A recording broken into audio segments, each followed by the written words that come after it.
Hello everyone, this is Hunter here, and I'm bringing you a new free game called Plants vs. Zombies 2. You probably have heard of it. It's the sequel to Plants vs. Zombies 1. Currently, it is only on iOS, and it came out recently, so I figured why not record it.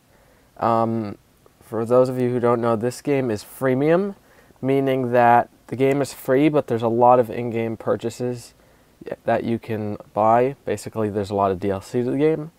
And I'm just going to basically play a level or two and explain the main idea of the game. So, yeah. So, before I get into a level, I'm just going to show you. This is like kind of the world map.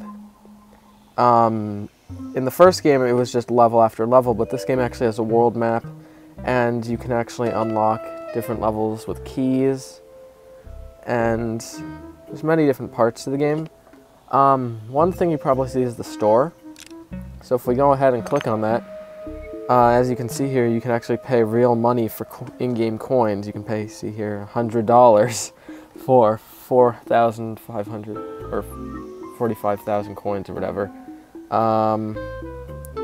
And then you can also, as you can see here, you can pay like $5 for a plant, which kind of really weird, but you don't need these plants. Like, I'm like halfway through the game and I haven't paid for anything yet. And the game just plays just fine without getting all this extra stuff. So you can also get these upgrades here for some bonuses, but you can also get the bonuses in-game, so I suggest not buying these.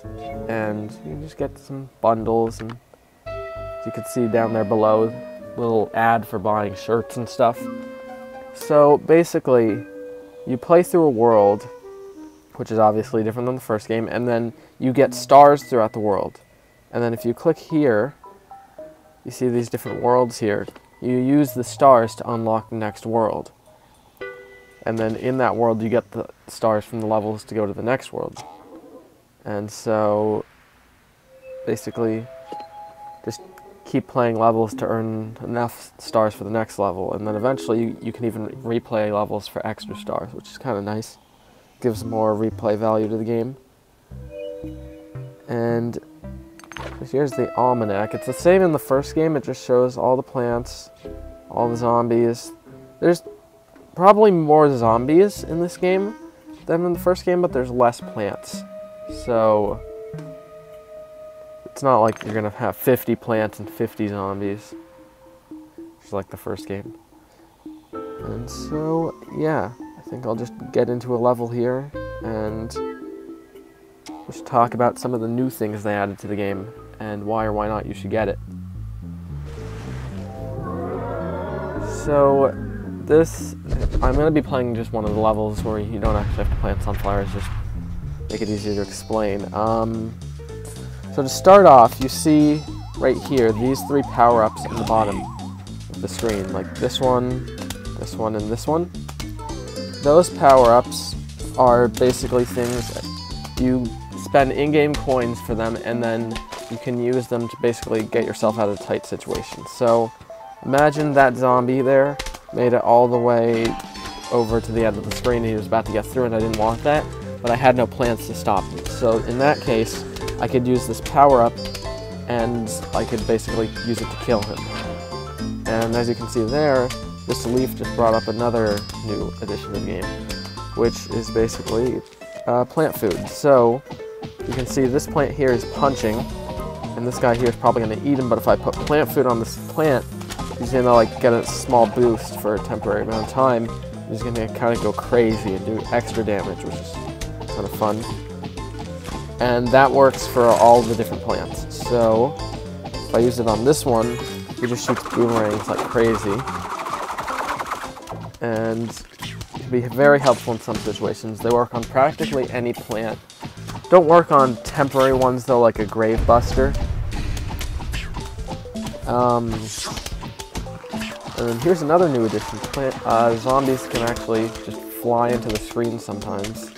Depends on what world you're on setting, but lots of cool changes. And so I guess right here I'll show this purple power-up. So these zombies are using camouflage, is great. So I'm going to use this power up here to zap them. So you just hold it down on them with your finger and it zaps them. And you can use that for like about 3 seconds and then it goes away. So that just costs 1,000 coins. So now I can't really use, I don't have as many coins. And basically that is why you have the option to pay for coins, because they want you to get used to actually spending money on things that you're using in game. Which, like it or not, you don't have to use the power-ups. You don't actually have to pay anything, so it's just if like you're in a tight situation and you want to actually live. And yeah, so you can also do the same thing with plant food. You can actually, you get it off green glowing zombies like this zombie right here, the one right here. But also, if I were to click this plus down here, you can actually pay 1,000 coins and you get another plant food. Imagine I don't want those eating this punching guy, so I just do that, and then the plants go crazy. Kind of nice.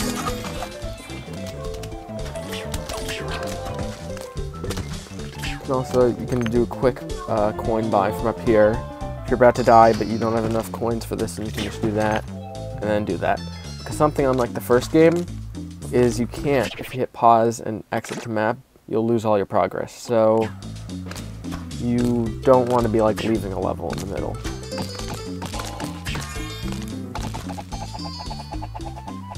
Something also new is later in the game you actually get an ability to regain sun when you dig up plants. So for example, imagine I want to make the bottom row completely repeaters. So I need to dig these up. And of course, there's no sun in this level, so that's not going to happen, but imagine I would get half the sun, or 25% of what I paid for those. So for example, those boomerang guys cost 175 sun. If I were to dig those up in a level where you use sun, I would get, I believe, like 25 sun back, or 30 sun back, which is kind of nice. Right here I'll show you the second ability, which is basically to flick the zombies. So you can flick them up, and then you can flick them up and flick them off the screen. It's kind of fun.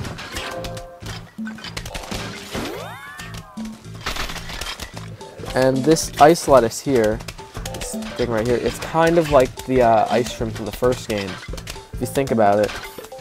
And if you also think about it, it's kind of like, you just do that, and with plant food, it'll actually freeze the entire screen.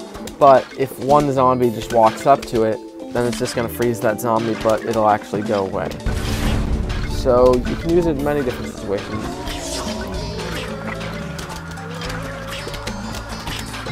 As you probably see, there's a lot of different zombies in this level. For example, the jackal zombie, he throws out graves, because unlike the first game, in this game, the graves, they actually like take the hits of the plants. So you see that jackal right here, he is not getting hit because all the pea shooters are hitting the graves. And so until he walks past the grave, he's not taking any damage from the repeaters. But if I use that, it's just going to plow through everything, and now it's hitting him. Kind of a reason you want to use plant food. And why the Grave Buster is actually a lot more helpful in this game. In this game, unlike the first game, the Grave Buster is actually free because you just use it so much in this first world. In later worlds, there aren't any graves though, because it isn't the same Egypt setting.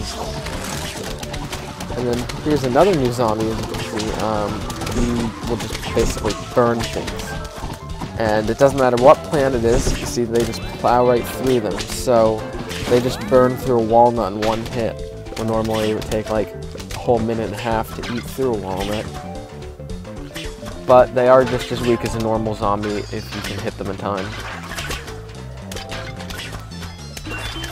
And still the normal things like diamonds in this game. I find that it's kind of strange the fact that you can only use in-game coins for the power-ups and the plant food. You can't use them at all to like buy plants. It's very different, but it's not necessarily bad. It depends on how you view freemium, and if you think about it in different ways. If you think about it as oh, they're making you pay for everything in the game, then you might not want the game, but if you think about it as, ooh, a free game, and if I want to, I can invest more in it, that's a very different perspective that you might like more. All depends on your viewpoint. More plant food here, let's get that. And I'm going to put this out here, and I think when the final wave comes, I'm just going to freeze them all. As you can see here, these mummy zombies, they are basically like bucket heads, but they are even more, they're double the strength. So they last like twice as long. Let's see these punching guys punching them, they're not even killing them easily. It's making it halfway across the screen. Might have to use plant food here. Yeah.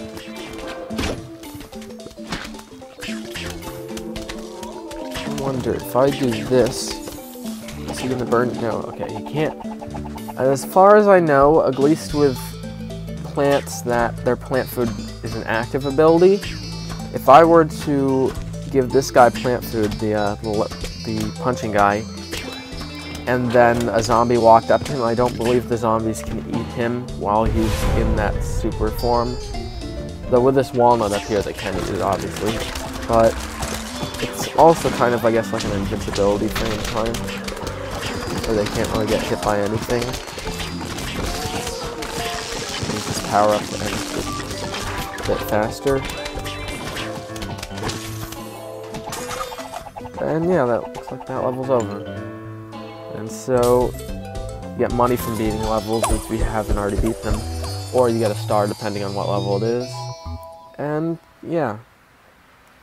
So that's basically Plants vs. Zombies 2. It's different than the first game, depends on your taste of games. And you might like it, you might not. I don't know. So, yeah. If you like this, like, comment, subscribe. See you next time.